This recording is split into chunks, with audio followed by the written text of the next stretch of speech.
प्रभाग क्रमांक 6 मधील शिवतीर्थ गार्डन ह्या ठिकाणी प्रभागातील महिलांशी रणरागिणी महिला मंडळाच्या अध्यक्षा धनश्रीताई विखे यांनी संवाद साधला। यावेळी प्रभागाच्या वतीने माजी नगरसेविका पल्लवी जाधव, वंदना ताठे, प्रिया जानवे, लीला अगरवाल यांनी धनश्रीताई विखे यांचा सत्कार केला।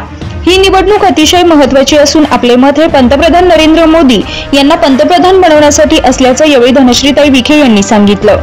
तर माजी महापौर तथा लोकसभा निवडणूक प्रमुख बाबासाहेब वाकळे यांनी सुजयदादा यांनी प्रभाग 6 ला विकास निधी मोठ्या प्रमाणात दिला असून आता आपल्याला सुद्धा त्यांना मोठे मताधिक्य या प्रभागातून द्यायचं आहे। आपल्याला या निवडणुकीत खारीचा नव्हे तर सिंहाचा वाटा उचलायचा असल्याचं त्यांनी यावेळी सांगितलं। तर दादांनी या प्रभागाला झुकते माप दिले असून येणाऱ्या निवडणुकीमध्ये सर्वात जास्त लीड नगर शहरातून 6 नंबर प्रभागातूनच दिला जाईल असा विश्वास माजी नगरसेविका पल्लवीताई जाधव व वंदनाताई ताठे यांनी व्यक्त केलाय।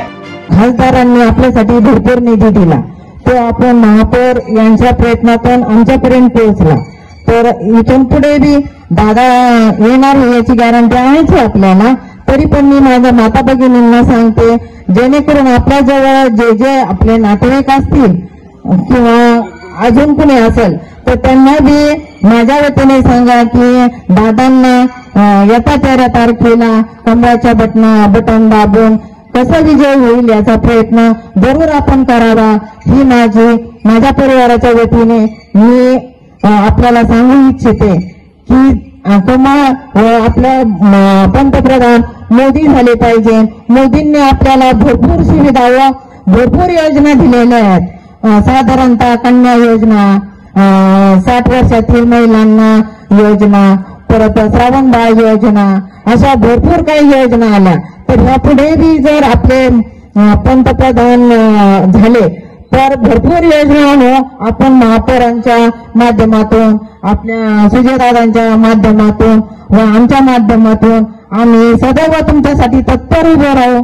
ही मी माझे बोलून 2 शब्द संपवते। माझ्या माता भगिनींना येत्या 13 तारखेला कमळाचं बटन दाबून सुजयदादांना विजयी करा ही नम्र विनंती करते। तर आज ही संवाद साधण्यासाठी काही जी येणार आहेत आपल्याकडे, तर आज दादांनी आपल्या विभागामध्ये जेवढे विकास कामं केलेले आहेत तर ते सगळे कामं आणि इथून पुढे जे जर दादा आपल्याला खासदार झाले तर अजून काही राहिलेले कामं, तर हे सगळे कामं विकास कामं झपाट्याने होण्यासाठी तसेच दादांना प्रोत्साहन देण्यासाठी आपण सगळ्यांनी आज ही बैठक आयोजित केली आहे।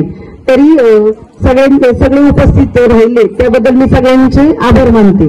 ह्या सर्वांच्या माध्यमातून मी आपल्याला सांगू इच्छितो, या नगरमधील सर्वात जास्त लीड आम्ही आमच्या भागातून देऊ एवढं मी आपल्याला आश्वासन देतो।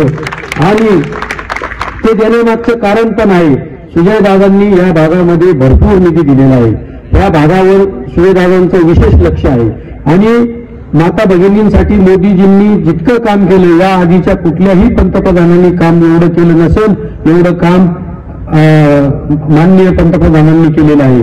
सुजयदादांनी प्रत्येक प्रभागामध्ये निधी दिलेला आहे। आज आपण पाहतो खासदार कधी पहिले भेटत नव्हते, काय नव्हते, पण आज सुजयदादांनी प्रत्येक भागामध्ये येऊन आपल्या नगर शहरामध्ये प्रत्येक प्रभागामध्ये निधी दिलेला आहे। आणि हे नगर कसं सुधरण, पुण्यात आणि जे संभाजीनगर आहे त्याच्याशी कशी आपल्याला हे कॉम्पिटिशन करता येईल यासाठी त्यांचं नियोजनबद्ध काम चालू असतं। ते अत्यंत अभ्यासू व्यक्तिमत्व आहे, सुशिक्षित व्यक्तिमत्व आहे, त्यामुळे आपण त्यांना निवडून द्यायचं आणि त्यामध्ये आपला वाटा सिंहाचा असला पाहिजे। आपण म्हणतो खारीचा वाटा, खारीचा नाही। आता निधी घेताना जर आपण जास्त घेतो तर आपण मतदान रूपी सुद्धा दान हे जास्तच दिलं पाहिजे। माझ्याकडे भरपूर बोलायला आहे, महिलांबद्दल भरपूर कार्यक्रम मोदीजी आणि सुजयदादांनी केलेले आहेत, म्हणून मी जास्त न बोलता आज महिलांचा कार्यक्रम आहे।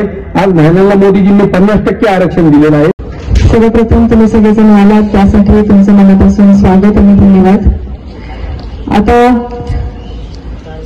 डॉक्टर सुजय विखे पाटील आपले खासदार पुन्हा एकदा खासदारकीच्या निवडणुकीसाठी तुमच्या समोर उभे आहेत आणि आपल्याला सगळ्यांनाच माहिती आहे, आता तुम्ही सुशिक्षित वर्ग आहात त्याच्यामुळे मला काही तुम्हाला खूप डिटेल सांगण्याची गरज नाही, पण एक वरवर सांगते की हे इलेक्शन कशासाठी आहे हे आधी जाणून घेणं खूप जास्त गरजेचं आहे की तुम्ही मतदान का बरं करणार आहात, कशासाठी करणार आहात, तुमचा उमेदवार तुम्ही का म्हणून या उमेदवाराला तुम्ही मतदान द्यायचं याचं फक्त मी थोडंसं तुम्हाला सांगेन।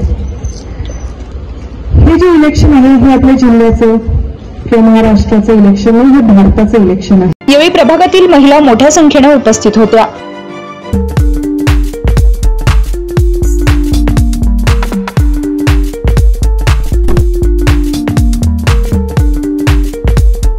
जिल्ह्यातल्या महत्त्वाच्या बातम्या जाणून घेण्यासाठी आजच आपल्या आवडत्या नगर संघर्ष न्यूज सबस्क्राईब करा व त्या शेजारील बेल आयकॉनला क्लिक करा व इंस्टाग्राम व शेअर चॅटला फॉलो करा.